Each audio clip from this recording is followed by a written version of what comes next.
முடிச்சு happy good Friday சொல்லுங்க. Very good Friday, happy good Friday. ஹalleluya. சொல்லு ஹாப்பி குட் ஃப்ரைடே.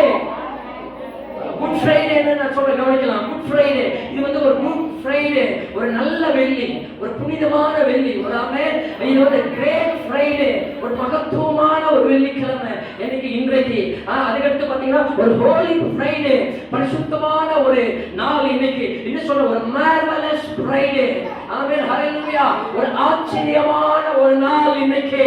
ஒரு ஒரு ஒரு மிராக்கிள் ஃப்ரைடே, அற்புதமான ஒரு வெள்ளி. இன்னைக்கு கர்த்தர் உங்களுக்கு அற்புதங்களை செய்வார். கர்த்தர் உங்களுக்கு ஆச்சரியமான காரியங்களை நடத்துவார். கர்த்தர் உங்களுக்கு பரிசுத்தமான காரியங்களை நடத்துவார். கர்த்தர் உங்களுக்கு மகத்துவமான காரியங்களை உங்களுக்கு உங்க பிள்ளைகளுக்கு இந்த சபைக்கு கர்த்தர் செய்வார். This is Good Friday. It's a holy Friday. Hallelujah. When the perfect plan of God was executed on the cross of Calvary for you. ஆண்டவர் ஒரு நோக்கத்தை, ஒரு திட்டத்தை பிதா பிளான் பண்ணாரு. ஒரு பிளான அவர் வச்சாரு. அந்த பிளானை எப்படி உங்களுக்கு பர்ஃபெக்ட்டா, இன்பர்ஃபெக்ட்டா இல்ல, அது 90% முடிஞ்சிச்சு, 10% ஃபெயிலியர் ஆயிடுச்சு. சில நேரத்துல சொல்லுவோம் எல்லாம் நல்லா போச்சு, கடைசி நேரத்துல போயிடுச்சு, ஒரு மார்க்ல போயிடுச்சு சொல்லல, கொஞ்சம் லாஸ்ட் இன்டர்வியூல ஃபெயிலியர் ஆயிடுச்சு. இல்ல, ஆண்டவர் எங்க ஒரு பர்ஃபெக்ட் பிளான் உங்கள் வாழ்க்கையில வச்சு உங்களை உயர்த்த வேண்டும். கல்வாரி சிலுவையை கொண்டுதான் உங்களை உயர்த்தி உங்கள் வாழ்க்கையை மாற்ற முடியும் என்று ஆண்டவர் பழைய ஏற்பாட்டில் எத்தனையோ தீர்க்கதரிசிகளை அனுப்பிச்சார், எத்தனையோ ஊழியரை அனுப்பிச்சார். மோசே வந்தார், எலியா வந்தார், எலிசா வந்தார், எத்தனையோ பேர், ஆரோன் வந்தாரு. அதுக்கடுத்து சொல்லிக்கிட்டே இருக்கலாம். எத்தனையோ தீர்க்கதரிசிகள் வந்தும் ஜனங்களை மாற்ற முடியல, அவங்க வாழ்க்கை ஒரு மாற்றத்தை கொண்டு வர முடியல, அந்த பாவத்துல இந்த மீட்டு கொண்டு வர முடியல. இன்னும் பாவம் அதிகமாகிறது. ஆண்டவர் வெறுத்து சொல்ற, பாவம் செய்கிறவன் இன்னும் பாவம் செய்யட்டும். அதிகமாகிட்டே இருந்தது. ஆண்டவர் ஒன்றும் புரியல. என் பிள்ளைகள் சீக்கிட்டு அடைந்து எத்தனை தாய்மார்கள் கண்ணீர் வெடிக்கிறீங்க. என் பிள்ளை குடிப்பழக்கத்துக்கு அடிமையாகி போய் கொண்டிருக்கலாம், தவறான பாதையில் போய் கொண்டிருக்கலாம், போதை பழக்கத்துக்கு அடிமையா இருக்கலாம், வேற எது தவறான காரியத்தில் ஈடுபட்டு கொண்டிருக்கலாம், தவறு அவனுக்கு படிப்பறிவு இல்லாம எல்லாம் தாறுமாறா போய் கொண்டு எத்தனை தாய்மார்கள் இரவில் கண்ணீர் வெடிக்கிறீங்க. என் பிள்ளை எதிர்காலம் எப்படி இருக்குமோ, அவன் வாழ்க்கை இந்த ஜனங்களுக்கு முன்னாடி, இந்த மக்களுக்கு முன்னாடி இன்னைக்கு ஆண்டவரை ஏற்றுக்கொண்டு என் பிள்ளை தாறுமாறா போய் கொண்டிருக்கிறான். யாருக்கிட்ட சொல்லவும் முடியாம, மெல்லவும் முடியாம, முழங்கவும் முடியாம கதறி அழுது கொண்டிருக்கிறீங்க. அதே போல பிதாவாகிய தேவன் என் பிள்ளைகள் இப்படி சீர்கட்டு அழைத்து தெரிந்து கொண்டிருக்கிறார்கள். இவர் வாழ்க்கை எப்படி நான் மாற்ற முடியும், எப்படி அவர் சீர்தூக்கி அவர் தலையை உயர்த்த முடியும், அவர்கள் வாழ்க்கையில நான் நினைத்ததை நிறைவேற்ற முடியும் என்று அவர் யோசிச்சுதான் எத்தனையோ 1000 வருஷத்துக்கு பிற்பாடு, ஹல்லேலூயா, நமக்கு 2000 வருஷத்துக்கு முற்பாடு ஒரு பிளானை எக்ஸிக்யூட் பண்ணி பிதாவாகிய தேவன் சிலுவை என்ற ஒரு காரியத்தை உண்டு பண்ணி அதுல யாரை அனுப்பினா நல்லா இருக்கும் என்று பார்த்தார். எத்தனையோ பேர் அனுப்பிச்சு பார்த்தார், ஃபெயிலியர். மோசே வந்தார், ஃபெயிலியர். எலிசா வந்தார், ஃபெயிலியர். எலிசா வந்தார், ஃபெயிலியர். ஆமென். யோசுவா வந்தார், ஃபெயிலியர். ஹல்லேலூயா. ஆரோன் வந்தார், ஃபெயிலியர். எல்லாரும் எத்தனையோ ஊழியக்காரர்கள் வந்தார். ஏசாயா வந்தார், ஃபெயிலியர். சாலமோன் வந்தார், ஃபெயிலியர். சாமுவேல் வந்தார், ஃபெயிலியர். தானியேல் வந்தார், ஃபெயிலியர். சாத்ராக், மேஷாக், ஆபத்நேகோ எவ்வளவு பேர் வந்தாங்க, ஃபெயிலியர், ஃபெயிலியர், ஃபெயிலியர் தான். அதுக்கடுத்து தான் அவர் பார்த்து என் ஜனங்களை இப்படி நான் விட எனக்கு மனசு இல்ல. அவன் எவ்வளவு தொலைவு போனாலும் சரி, அவனை ஒரு நாளில் அவனை பிடிச்சு அவன் கொண்டிய பிடிச்சு தூக்கி என்கிட்ட கொண்டு வந்து என் பிள்ளையாய் அவனை மாற்றி நான் அவன் வாழ்க்கையில் வைத்திருக்கிற நோக்கங்கள், திட்டங்களை, உயர்வுகளை அவனை கொண்டு நிறைவேற்றும் என்றால் என்னுடைய ஒரே பேரான குமாரனை இந்த உலகத்திற்கு நான் தந்தரனே. அவர் கடைசி சொட்டு ரத்தம் சிந்தும் போது அந்த ரத்தத்தினால் இந்த ஜனங்களை மீட்டு நான் என்னுடைய பிளானுக்குள்ள அந்த எக்ஸிக்யூட் பண்ணுவேன். அப்போது நான் நினைத்ததை நிறைவேறும் என்று இந்த சிலுவைக்காக இயேசுவை அவர் அநேக வருடங்களுக்கு முன்னாடி அனாதி தீர்மானத்தின்படி கர்த்தர் முன்குறித்து இந்த சிலுவை உண்டாக்கினார். இதை தெரியாத இந்த பிசாசு அவர் ஏன் சிலுவைக்கு வந்தாலும் சில கொள்ளுவாய் பிசாசுக்கு தெரியல. ஒராமே நம்ம ஏன் சர்ச்சைக்கு வரும் சில தத்திக்கு நமக்கு தெரியாது. வந்து தூங்கிட்டு இருப்போம், தெரிஞ்ச தூக்க மாட்டோம். சில பக்கத்துல இருக்கிறவங்களுக்கு தெரியாது. எதுக்கு நீங்க சர்ச்சுக்கு போதே எப்ப பார்த்தாலும் போய் கத்திட்டு இருக்குது, அல்லேலூயான்னு இருக்குது. அவனுக்கு தெரியாது, சில உலகத்துக்கு தெரியாது. அந்த அந்த நாட்களில், இயேசு மரித்த நாட்கள்ல சதுசேயர்களும் பரிசேயர்களும் இதை புரிந்து கொள்ளவில்லை. யாருங்க? சர்ச்சுக்கு போற சதுசேயர்களும் புரிந்து கொள்ளவில்லை. தன்னை தாங்களே நீதிமானாக்கி கொண்டு பரிசுத்தப்படுத்திக் கொண்டிருக்கிற பரிசேயர்களும் புரிந்து கொள்ளவில்லை. அந்த ரோம அரசாங்க கவர்மெண்ட்டும் இதை புரிந்து கொள்ளவில்லை. கவர்மெண்ட் அரசாங்கத்தை வேலை செய்கிற சோல்ஜர்ஸும் இதை புரிந்து கொள்ளவில்லை. ஏன் அவர் சிலுவையில் மறிக்கிறார் என்று. அதுக்கு கடைசியா சாத்தானும் புரிஞ்சுக்கல, அந்த கள்ள பேயும் புரிஞ்சுக்கல. அவன் என்ன நினைச்சான்? இயேசு ஒரு ஆள் இருக்கிறார், இயேசு ஒரு ஆளு இருக்கிறார், அவரை முடிச்சுட்டா நான் தான் இந்த உலகத்துக்கு கிங், நான் தான் ராஜா என்று அவன் ஒரு கணக்கு போட்டான், குருட்டு கணக்கு. போட்டுட்டு அவன் என்ன பண்றான்? இயேசு சிலுவையில் ஒப்பு கொடுக்கின்றான். அன்றைக்கு சம்பவம் நடக்கிற, இயேசு மரிப்பதற்கு அன்னைக்கு அன்றைக்கு அந்த நாளில அந்த ராஜா, இந்த அரசியல் வேலை செய்கிற ராஜா 2 பேர் இருக்கிறாங்க. இயேசு சிலுவையில் ஒப்பு கொடுக்கப்படுறார். அங்க பரபா என்ற ஒரு திருடனும் சிலுவையில் ஜெயிலில் இருக்கிறார். அப்போ ஜனங்கள், நான் சொன்னேன், இது குருத்தோலை நாயரு பாம் செஞ்சு அடி சொன்னாங்க, இயேசுவே உன்னதமான தேவனுடைய குமாரனே ஓசன்னா என்று சொல்லி 4 நாள் 5 நாள் கழிச்சு அந்த நாவ என்ன சொல்லிச்சுன்னா, இயேசுவை சிலுவையில் அறையும், இயேசுவை சிலுவையில் அறையும் பரவாசை விடுதலை செய்யும் என்றாங்க. இவர் பாவம் அறியாதவர், பாவம் செய்யாதவர், ரத்தம் நமக்காக அவர் எதையுமே செய்யாத ஒரு உத்தம ஆட்டுக்குட்டி, இவன் பாவம் செய்து துன்மார்க்கத்தில் கொலை செய்து இவன் ஜெயிலில் இருக்கிறான். இவனை விடுதலையாக்கி இயேசுவை சிலுவையில் அறைய சொல்லும் போது இவனும் இவன் என்ன பண்ற, நேரம் உள்ள போறான். உள்ள போகும்போது மனைவி சொல்றான், அவர் குற்றம் இல்லாத மனுஷன், அவரை ஏன் சிலுவையில் அறைகிறீர்கள் என்று கணவன் சொல்லும் போது மனைவி சொல்றது கணவன் கேட்க முடியல.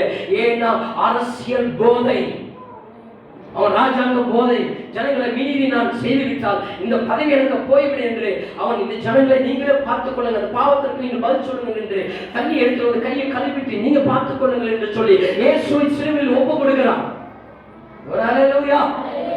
ஒப்பு கொடுக்கும் போது இந்த பிளான் எல்லாம் எப்ப பிளான்? God's plan. உலகம் தோற்றுவதற்கு முன்னே ஆண்டவர் கொடுத்திருக்கிறார். இத பிசாசு என்ன நினைச்சான்? இந்த பரபாஸ் அவரை விடுதலை பண்ணிட்டு இயேசு சிலுவையில் அறைன்னு அவன் சொல்றான். அல்லேலூயா. அப்ப என்ன அர்த்தம்னா, இது வந்து பரபாஸ் சொன்னாங்க. பர்பாஸ் பருன்னா மகன் என்ற அர்த்தம். பரபாஸ் பாசுடைய மகன். ஓகே, புரியுதா? பரபாஸ் பருன்னா மகன் என்ற அர்த்தம். அப்போ என்ன சொல்றா, மகன் விடுதலையாக்கப்படணும், பரபாஸ் விடுதலை ஆகணும். அப்போ மகனாய், பாஸ்னா அப்பா, ஓகேவா? அப்பா கவனிக்க, புரியுதா? கொஞ்சம் டீப்பா போற நேரம் வரல. பரபாஸ் அப்பாவுடைய மகன் என்ற அர்த்தம். ஆமென், ஹல்லேலூயா. அப்பாவுடைய மகன் என்ற அர்த்தம்.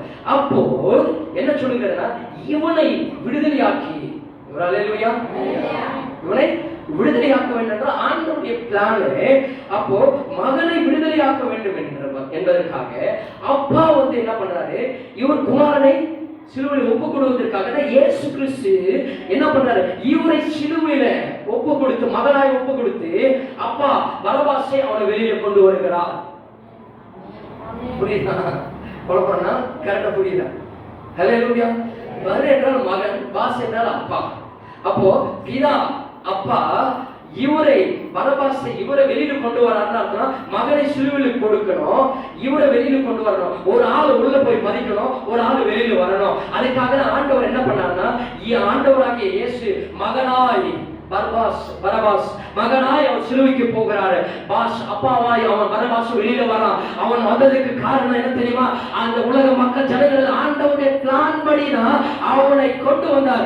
அவன் மரிக்க வேண்டிய இடத்துல மகனை அனுப்புகிறார். நீயும் நானும் மரிக்க வேண்டிய இடத்துல, நீயும் நானும் சாக வேண்டிய இடத்துல ஆண்டவராக இயேசு கிறிஸ்து சிலுவைக்கு போறாரு. அந்த சிலுவையில், அந்த பாவத்தில், அந்த சாபத்தில், அந்த வியாதியில, தரித்திரத்தில் இருந்து நாம வெளியில வரோம். ஒரு கையை தக்க புரிஞ்சு.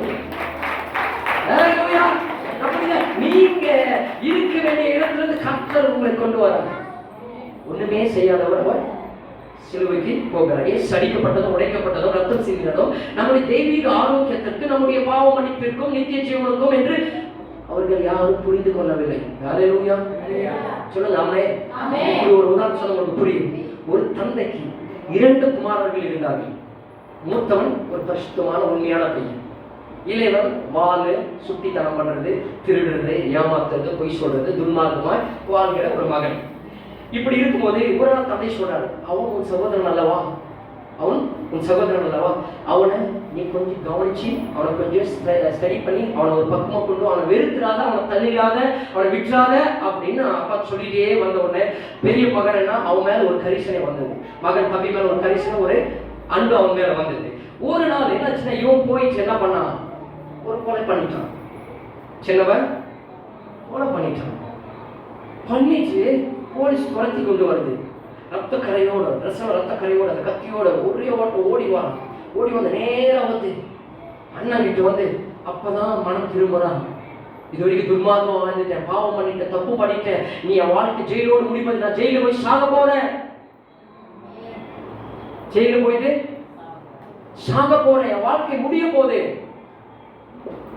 என் வாழ்க்கை முடிய போகுது என்று அண்ணன் கிட்ட அழுகுறான். இனிமேல் நான் தப்பு பண்ண, பாவம் பண்ண மாட்டேன்.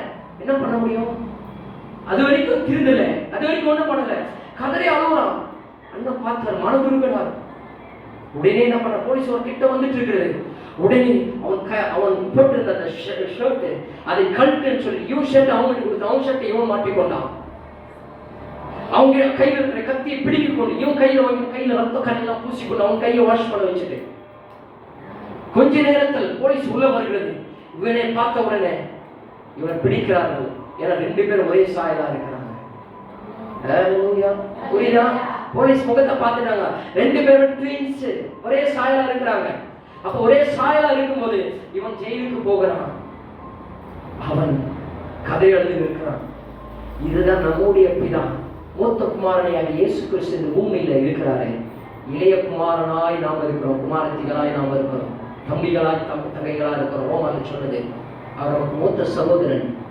நம்ம எவ்வளவு பாவம் தப்புகளை பண்ணிட்டோம், எத்தனை முறை சொல்றோம், எத்தனை தீர்க்கதரிசி, எத்தனை போதகர், எத்தனை கேட்டு நம்ம திருந்தாம நம்ம இன்னும் பாவத்தில் விடுத்து கொண்டிருக்கோம். சாகர நிலையில் சிலுவைக்கு போற வேண்டிய சூழ்நிலை வந்துச்சு. வேற வழியில நம்ம சிலுவை போய் செத்து நரகத்துக்கு போன நிலை வரும் பொழுது உடனே ஆண்டவராகிய இயேசு வந்து நம்முடைய வஸ்திரத்தை அவரையே போட்டுக்கொண்டு அவருடைய பரிசுத்தமான நீதியான வஸ்திரத்தை நம்ம மேல வச்சுட்டு நம்ம நீதிமான மற்ற சிலுவை கல்வாரி சிலுவை கடைசி சொத்திரத்தம் சந்தேன் ஜீவனை கொடுத்த this is good Friday.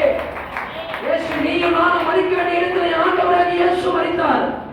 Good Friday ஏன் சொல்லுகிறோம்? அவர் மரிக்கவில்லை என்றால் சாதாரண இந்த ஃப்ரைடேக்கு குட் ஃப்ரைடேவா மாறி இருக்கும். ஹல்லேலூயா. ஒரு பேட் ஃப்ரைடே இருந்திருக்கும், இல்ல ஒரு சாதாரண ஃப்ரைடேவா இருந்திருக்கும். அவர் மரித்ததுனால குட் ஃப்ரைடே. இன்னைக்கு நான் உங்களை பார்த்து சொல்றேன், அவர் மரித்ததுனால நான் பேடா இருந்த நானு, அழுக்கு துணியை போட்டிருந்த நானு, அழுக்கு குணத்தோடு இருந்த நானு, பாவத்தோடு இருந்த நானு, பாவ குணத்தோட பாவ செயல்பாடோடு இருந்த நான் நீங்க குட்டாய் அவர் மாத்திட்டு என் பேடை அவர் எடுத்துக்கிட்டாரு. ஹல்லேலூயா. என் பேடை அவர் எடுத்துக்கிட்டாரு. அப்ப நான் சொல்றேன், இப்போ நான் குட் மேன், நான் பர்ஃபெக்ட் மேன், நான் ஹோலி மேன், நான் நீதிமான், நான் பரிசுத்தவான். இப்போ உங்களை நான் சொல்றேன், நீ நீதிமான், நீ பரிசுத்தவான். அவன் பேடு இல்ல, என் அப்பா என்னை அவர் குட்டாய் மாத்திட்டாரு. இப்ப சொன்னோம், என் கணவர் குட் மேன், குட் ஹஸ்பண்ட். சொல்லுங்க, என் மனைவி குட் வைஃப். சொல்லுங்க பிரதர், குட் வைஃப். ஆமென். என் பிள்ளைகள் குட் சில்ட்ரன். சொல்லுங்க ஆமென். இல்ல சொல்லுங்க, என் குட் சில்ட்ரன், என் பிள்ளைகள். ஹல்லேலூயா. நான் சொல்றேன், என் விசுவாசிகள் குட் பெலிவர்ஸ். ஆமென். ஹல்லேலூயா. அப்ப சொல்லுங்க, என் பெற்றோர் சொல்லுங்க குட் பேரண்ட்ஸ்.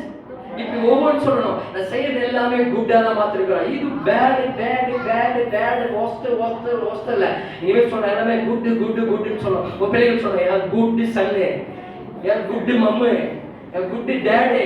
அப்படி நீங்க சொல்லணும். ஹல்லேலூயா. பிள்ளைகள் சொல்லணும், குட் டேடி. நான் எங்க பிறந்த, நான் அங்க எங்கதான் பிறந்தேன், அங்கெல்லாம் பிறந்தேன், செத்து போயிருப்பேன். அடிக்கடி சொல்றது, நான் அம்பாடி வீட்டுல பிறந்திருந்தேன்னா, அதாடி வீட்டுல பிறந்திருந்தேன்னா, என் வாழ்க்கையில எனக்கு போய் கடவுள் எடுத்து இங்க இந்த குக்கிராமத்துல எடுத்து வச்சுட்டாரு, அது இவனுக்கு என்ன பிள்ளையா பழக்க வச்சுட்டாரு அப்படின்னு நிறைய நேரத்தில் சொல்றது. இன்னைக்கு சொல்றது இல்ல, குட் மம்முன்னு சொல்லுங்க, குட் டேடின்னு சொல்லுங்க. அது பிள்ளைகள். ஆமென். ஹல்லேலூயா. அப்ப நான் நான் சொல்றேங்க, கிறிஸ்து இல்லாத சிலுவை நம்ம தியானிக்கிறோம். கிறிஸ்து இல்லாத சிலுவை நமக்கு வேண்டாம். ஒரு அல்லேலூயா. புரியுதா? நிறைய பேரு கிறிஸ்து இல்லாத சிலுவை, இயேசு இருக்க மாட்டாரு, சிலுவை இருக்கும். சிலுவைனா பாடு, உபத்திரம், போராட்டம் எல்லாமே இருக்கும். ஆமென், அல்லேலூயா. எல்லாமே இருக்கும். அவங்க வாழ்க்கை கஷ்டப்படுறான், பாடுபடுறான், எல்லாமே பண்றான். ஆனா ஆண்டவர் இல்லை.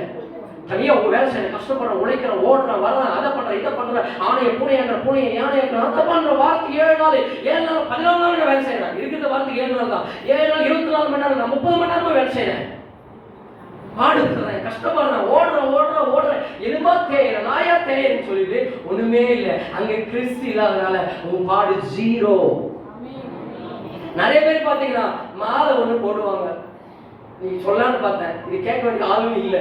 ஒரு வாரம் நானும் பார்க்கறது இல்லை. போட்டு மாலையை போட்டுக்கிட்டு சிலுவை பார்த்தீங்கன்னா சிலுவை அப்படியே தொங்கு, அப்படியே இந்த பிஷப் ஐயா போடுற மாதிரி இருக்கும் சிலுவை. அப்படின்னு சொல்றோன்ற மாதிரி இருக்கும் பார்க்கறதுக்கு. அப்படியே கடவுளே வந்து இறங்குற மாதிரி இருக்கும். மாலையை போட்டுக்கிட்டு சிலுவை போட்டுக்கிட்டு அவ்வளவுதான். கிறிஸ்து இல்லை. மாலை போட்டு 4 நாள் 7 நாள் எங்க போறீங்க? அந்த மேல இந்த மேல டிங் டிங் டிங்ன்ற மாதிரி. இது ஒரு மாலை போட்டுட்டு அந்த மாலைக்கு போறேன், இந்த மாலைக்கு போறேன். அதனால என்ன பிரயோஜனம் இருக்கிறது உனக்கு? அது ஒரு விக்கிர ஆராதனை இல்ல. அல்லேலூயா. இயேசு மரித்தாரே, அந்த சிலுவை பத்தி நான் சொல்றேன் உங்களுக்கு. சிலுவை என்ன தெரியுமா? நம்ம நினைச்சிட்டோம் புனிதமானது. அந்த காலத்து நம்ம இந்தியாவில் கொலை செஞ்சோ இல்ல தூக்கு தண்டனை, மரண தண்டனை என்ன பண்ணுவோம்? தூக்குல போடுவாங்க.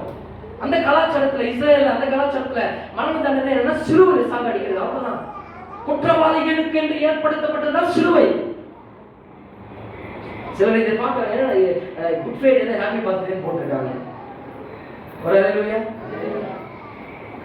கிறிஸ்துவ பர்த்டே ஒன்னா செலிப்ரேட் பண்ணலாம்னு இருக்கோம். ஏன்னா இது குட் ஃப்ரைடே வீட்டில் யாரும் பார்த்தா கூட என்ன இது வர ஹாப்பி பர்த்டே போட்டு வச்சிருக்காங்க, குழப்பமா இருக்கும். ஓகே, அப்போ சிலுவை என்பது அது வந்து குற்றவாளிகளுக்கு கொடுக்கப்பட்ட ஒரு தண்டனைக்குரிய ஒரு சின்ன சிலுவை. இது ஏன் நான் போட்டுக்கிறேன்? இது இது வந்து குற்றவாளிக்கு அது நமக்கு இல்லை. ஆனா ஏன் அதை போட்டுக்கிறேன்? அதை ஏன் சொல்லணும்? அதுதான் நமக்கு நினைவூட்டணும். அந்த சிலுவை இல்லைன்னா நான் இல்லை. அந்த சிலுவை ஆண்டவர் பொங்கினார். கடைசி சொட்டு ரத்தம் சென்ற சிலுவை ஜீவனை கொடுத்தார். 1 அடிகள் சாட்டையா அடிக்கும் போது, ஒவ்வொரு அடி அடிக்கும் போது கிட்டத்தட்ட 2 கிலோ 3 கிலோ சதை பிச்சு கொண்டு வேதம் சொல்கிறது, என் எலும்புகள் எட்டி பார்த்தது என்று. அவருடைய விழா எலும்புகள் எட்டி வெளியே பார்த்தது. அந்த கல்வாரி சிலுவையில கடைசி சொட்டு ரத்தம் சென்றார். கொல்கத்தா மலையில் அந்த வெயிலின் உச்சியிலே அவர் ரத்தம் சிந்தினார். ஹல்லேலூயா. ஒரு ஆமென். ஹல்லேலூயா. இதுதான் சிலுவை. ஆனா சிலுவை இதுல பாத்தீங்க, சிலுவை இப்படி சிலுவை கும்பிடுறது. ஒரு ஐயா மணிக்கு சொல்றேன், ஒரு வீட்டுக்கு போறானா சிலுவை இப்படி காட்டிட்டு தான் உள்ள போவார். ஒரு ஆமென். சிலுவை உன்னை ஒருபோதும் மாற்றாது. சிலுவை என்பது பாடுகளுக்கான அடையாளம். கிறிஸ்துவுக்குள் நீ வரும்போது சில பாடுகள், உபத்திரவங்கள் இருக்கும். ஆனா அதுக்குள்ள ரோஜா மலர், லீலி புஷ்பம், முள்ளுகளுக்குள்ளே லீலி புஷ்பம், சுத்தி முள்ளு இருக்கும். ரோஜா பூக்கு மட்டும்தான்.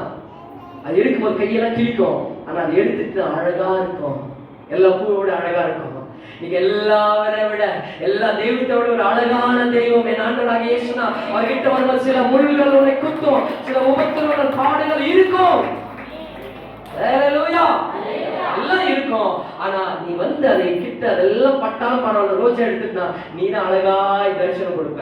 ஆண்டவரை பிரதிபலிக்க பண்ணுவார். அப்ப நான் சிலுவை போட்டுட்டு நான் வேளாங்கண்ணி போறேன், அங்க போறேன், இங்க போறேன்ல, உனக்கு ஒருபோதும் உனக்கு ரத்தம், அந்த சிலுவை ரத்தம் சிந்தலாமா? இயேசு ரத்தம் சிந்தினாரு. ஹல்லேலூயா. நீங்க நான் தொண்டைக்குள்ளே கத்திட்டு இருக்கேன்னா இந்த மைக்க தெய்வமா கொண்டாடுவீங்க. இது சத்தத்தை கொடுக்குதுட்டு புரியுதா? ஹல்லேலூயா. இந்த கத்துறது யாரு? இந்த மைக்கு தான் தெய்வம். மைக்க வரை வச்சு நான் இருக்கணும். வருமா? இது ஒரு உபகரணம். ஒரு ஸ்பீக்கர் என் வாய்ஸ் வெளியில் கொண்டு வந்து ஒரு உபகரணமா பயன்படுத்துகிறேன். ஹல்லேலூயா. ஆனா அந்த மைக் வந்து பாஸ்டர் கிடையாது, மைக் வந்து பிரதர் கிடையாது, மைக் வந்து மனுஷனா கிடையாது. நான் இயேசு தான் உங்களுக்கு எல்லாமே. அந்த சிலுவை உங்களுக்கு தெய்வம் அல்ல. சிலுவைக்கு அந்த மலைக்கு இந்த மலைக்கு போற ஒரு நாள் உங்களுக்கு கொண்டு வராது. மாலை போட்டு இதை பண்ண எது பண்ணாலும் கொண்டு வராது. ஆமென். ஹல்லேலூயா. அப்ப கிறிஸ்து இல்லாத சிலுவை 0 தான். அதே போல சிலுவை இல்லாத கிறிஸ்துவும் 0 தான். கிறிஸ்துவ நான் சபைக்கு போற எல்லாரும் பண்றேன், கொஞ்சம் பாடு வரக்கூடாது, கொஞ்சம் உபத்திரம் வரக்கூடாது. சர்ச்சைக்கு போய் கிறிஸ்து இருக்கிறாரு, ஆனா பாடு இல்ல, உபத்திரம் இல்ல. அதே 0 தான். ஹல்லேலூயா.